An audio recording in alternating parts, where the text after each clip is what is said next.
by Edgar Allan Poe. Once upon a midnight dreary, while I pondered, weak and weary, over many a quaint and curious volumes of forgotten lore, while I nodded, nearly napping, suddenly there came a tapping, as of someone gently rapping at my chamber door. "'Tis some visitor," I muttered, tapping at my chamber door, "only this and nothing more." Ah, distinctly, I remember it was in the bleak December, and each separate dying member wrought its ghost upon the floor. Eagerly I wished the morrow, vainly I had sought to borrow from my books secrets of sorrow, sorrow for the lost Lenore, for the rare and radiant maiden whom the angels named Lenore, nameless here forevermore. Presently my soul grew stronger, hesitating then no longer. "Sir," said I, "or madam, truly your forgiveness I implore, but the fact that I was napping, and so gently you came rapping, and so faintly you came tapping at my chamber door, that I was scarce sure I heard you. Here I opened wide the door." Darkness there, and nothing more. Deep into that darkness peering, long I stood there wondering, fearing, doubting, dreaming dreams no mortal ever dared to dream before. But the silence was unbroken, and the stillness gave no token, and the only word that spoken was the whispered word, "Lenore." This I whispered, and an echo murmured back the word, "Lenore." Merely this, and nothing more.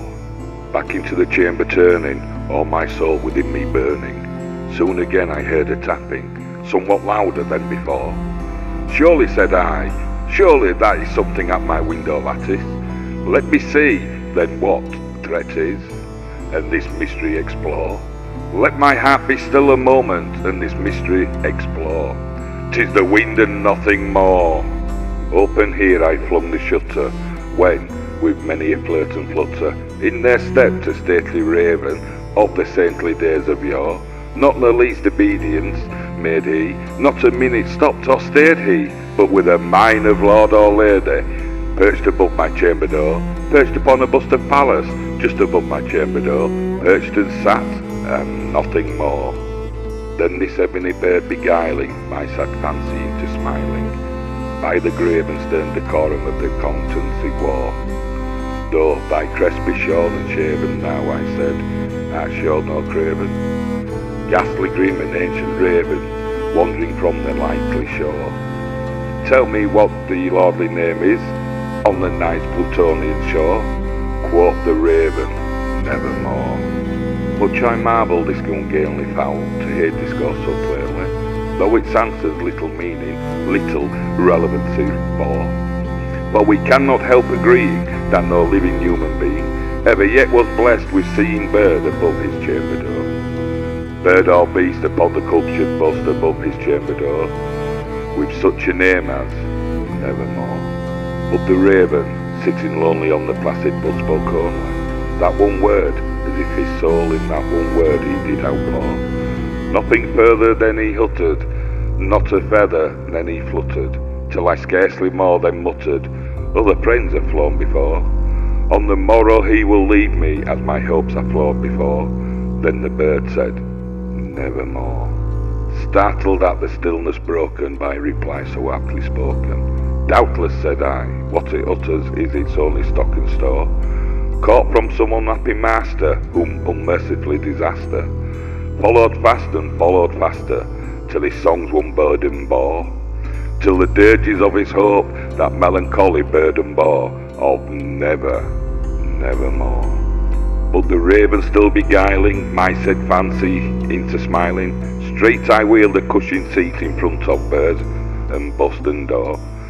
Then upon the velvet sinking, I betook myself to linking fancy unto fancy, thinking that this ominous bird of yore, what this grim, ungainly, ghastly gone ominous bird of yore meant in croaking, "Nevermore."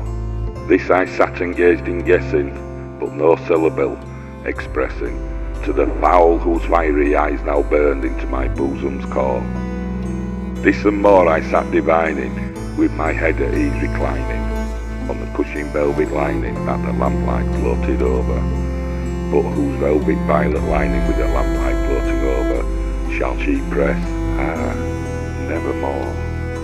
Then methought the air grew denser, perfume from an unseen censer, swung by seraphim whose footfalls tinkled on the tufted floor. Wretch, I cried, thy God hath lent thee, by these angels he hath sent thee. Respite, respite, the penty, from the memories of Lenore. Quaff, oh quaff this kind of the penty, and forget this lost Lenore.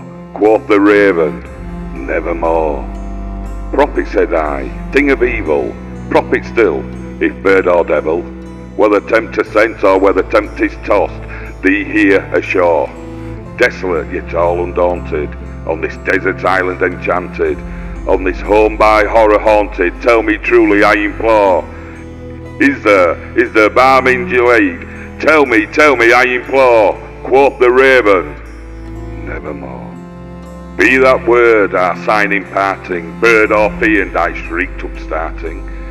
Get thee back into the tempest and the night's plutonium shore. Leave no black plume as a token of that lie thy soul hath spoken. Leave my loneliness unbroken, quit the bust above my door. Take thy beak from out my heart and take thy form from off my door. Quoth the raven, nevermore. And the raven, never flitting, still is sitting, on the pallid bust of Pallas, just above my chamber door, and his eyes have all the seeming of a demon that is dreaming, and the lamplight over him streaming throws his shadow on the floor, and my soul from out that shadow that lies floating on the floor shall be lifted nevermore.